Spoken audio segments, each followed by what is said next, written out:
Қазіргі уақытта өмір сүріп жатқан барлық әйелдер мен қыздардың ішінде кем дегенде 200 миллион сүндетке отырғызылды. Бұл көптеген елдерде салт жоралар мен діни себептермен жасалатын жыныс мүшелерін кесудің бір түрі. Қазақ контентін қолдау мақсатында менің арнама жазылып қызықты видеолар тамашалай аласыздар. Әйелдерді сүндетке отырғызу әйелдің жыныс мүшелерін медициналық емес мақсатта жарақаттау. Бұл тәжірибе адам құқықтарын бұзу деп танылады. Дүниежүзілік денсаулық сақтау ұйымы бұл дүние жүзінде 200 миллионнан астам қызға әсер етті деп есептейді. Біріккен ұлттар ұйымының халықты қоныстандыру қорының бағалауынша, егер әйел жыныс мүшелерін кесу тәжірибесі қазіргі деңгейде жалғаса берсе, 2030 жылға дейін әйелдердің жыныс мүшелерін кесу саны 268 миллионға жетеді. Мұндай операциялар дүниежүзілік денсаулық сақтау ұйымы классификациясы бойынша 3 түрге бөлінеді. Клиторэдектомия – клиторды толық немесе ішінара алып тастау. Кесу – бұл клитор мен кіші еріндерді толық немесе ішінара алып тастау. Кейде фараондық сүндеттелу деп те аталатын инфибуляция ең радикалды түрі орындалады, яғни кіші және үлкен еріндерді кесу және өзгерту. Көбінесе бұл түрмен ет бірге тігіледі. Акушер-гинеколог және сексологтардың айтуынша, жалпы алғанда өмір сапасын нашарлататын кез келген араласуды денені жарақаттау операцияларына жатқызуға болады. Ерлердің сүндеттелуін зақымдау деп атауға болмайды, өйткені ол қатерлі ісік пен қабыну процестерінің қаупін азайтады. Бірақ қыздарды сүндетке отырғызудың еш пайдасы жоқ. Осы себепті әйелдерді сүндетке отырғызу деген атау мүлдем дұрыс емес деп саналады. Бүкіл әлемде хирургияның бұл түрі әйелдердің жыныс мүшелерін кесу қысқартылған FGM терминімен сипатталады. Әйелдерді сүндетке отырғызу қай жерде жүргізілетіні туралы статистика деректерді жинаудың қиындығынан қазіргі таңда толық емес болып тұр. Біріккен ұлттар ұйымының мәліметі бойынша, жыныстық зорлық-зомбылық көбінесе Африка мен Таяу Шығыс елдерінде, сондай-ақ Азия мен Латын Америкасының кейбір елдерінде жүзеге асырылады. Дегенмен олардың 24 елінде бұл тәжірибеге қарсы заңдар бар. Ондай операциялар Ресейде де жүргізіледі. Шетелдік агенттер тізіміне енгізілген заңды бастама ұйымының мәліметтері бойынша, жыл сайын Солтүстік Кавказда 1240-тан астам қыз құрбан болады. Әйелдерді сүндетке отырғызу неліктен жасалады деген сұраққа әлеуметтанушы, саяси ғылымдарының кандидаты, қазіргі және аймақтық проблемалардың жаһандық мәселелерін зерттеу орталығының президенті Саида Сиражудинованың айтуынша, көбінесе дін, дәстүрді ұстану немесе әдет-ғұрыпты ұстану болып келеді. Әйелдерді сүндетке отырғызу көбінесе мұсылмандар арасында да исламмен байланысты. Барлық мұсылман әйелдер мұны істеу керек. Онсыз мұсылман бола алмайды. Бұл міндетті рәсім, бұл сүннет дейді әділет бастамасы жүргізген Солтүстік Кавказдағы әйелдердің жыныстық қатынасқа түсуіне қатысты зерттеуге қатысқан респонденттердің бірі. Негізінде жыныс мүшелерін кесудің бұл міндетке қатысы жоқ. Олар Құранда айтылмаған, ал исламдық құқық мектептері мұны ұсынылған, бірақ міндетті емес тәжірибе деп санайды. ЮНИСЕФ демеушілігімен халықты зерттеудің халықаралық ислам орталығы дайындаған әйелдерді сүндеттеу, ғылымды теріс пайдалану мен доктринаның қате түсіндірмесі атты баяндамада бұл мәселе бойынша мыналар айтылады. Ұзақ уақыт бойы пікірталас пен қайшылықтың тарихы, FGM-ға қатысты аға теологтар өз пікірлерін қалыптастыруда медицина ғылымына сүйенді.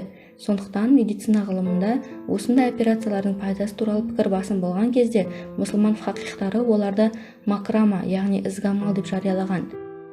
Макрама сөзі оның діни парыз, яғни уақып немесе пайғамбар сүннет ұсынған амал екенін білдірмейді.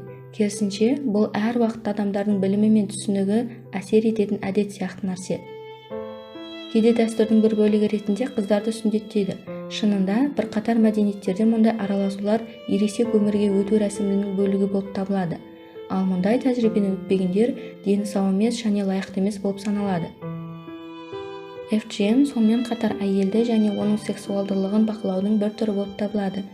Клитор әйелдің жыныстық құмарлығын көзі болып саналатын қоғамда оның зақымдануы немесе жойылуы әйелдің жыныстық белсенділігін шектеп, оның некеде талаптылығын төмендетуге бағытталған. Осылайша 2016 жылы Солтүстік Кавказ мүфтиі Исмаил Бердиев олардың сексуалдылығын азайту керек болғандықтан мұндай операциялар қажет екенін айтты. Азғындық аз болар еді, дейді ол. Кейде хирургиялық операция әйелдің өтініші бойынша жасалуы мүмкін, егер ол клиторлық бастың сезімталдылығы жоғарылаған болса. Содан кейін жыныстық қатынасқа байланысты емес жағдайларда жүргенде немесе отырғанда тұрақты қозу пайда болуы мүмкін. ал бұл рәсім керісінше оған кедергі жасайды. Қарама-қарсы жағдайлар да бар. Мұндай операцияларға сезімталдылықты арттыру үшін клиторлық сорғышты алып тастау кіреді, дейді сексологтар. Бірақ бұл да күмәнді процедура, өйткені көбінесе әйел оны анатомияны білмегендіктен жасайды. Егер әйелге оның денесінің қалай жұмыс істейтінін айтса, онда операция қажет емес болуы мүмкін. Ақырында мұндай хирургия сирек болса да, вульваның қатерлі ісігін емдеудің бөлігі немесе трансгендерлік ауысудың бөлігі ретінде орындалады. Сексологтардың айтуынша, мұндай рәсімдердің көпшілігін үйде медициналық білімі жоқ әйелдер жасайды, бірақ қыздардың ата-аналары да жергілікті гинекологтарға немесе акушерлерге хабарласа алады. Біріккен ұлттар ұйымының мәліметі бойынша, әрбір 5-ші жыныс мүшелерін кесу операциясын медицина қызметкерлері жасайды. Көбінесе дәрігерлер мұндай операцияларды Египетте, Суданда, Кенияда, Нигерияда және Гвинеяда жасайды. 2018 жылы шетелдік агенттердің тізіміне енгізілген Медуза басылымы Мәскеудегі клиникада діни себептермен 12 жасқа толмаған қыздарды сүндетке отырғызған деген зерттеу жариялады. Жарияланғаннан кейін қызметтің сипаттамасы мен бағалары емхана сайтынан жоғалып кетті. Бұл құбылыс FGM-ді медициналықтандыру деп аталады және құқық қорғаушылар арасында елеулі алаңдаушылық тудырады. Неге екені түсінікті, медикациализация белгілі бір жағдайларда мұндай операция қауіпсіз болуы мүмкін деген әсер қалдырады және оған заңдылық береді. Алайда FGM ешқашан қауіпсіз болған емес және тәжірибе үшін медициналық негіздеме жоқ. Процедура дәрігердің стерильді жағдайларда жүргізілсе де, денсаулыққа зиян тигізу қаупі бар. Бірден және кейін көрінуі мүмкін.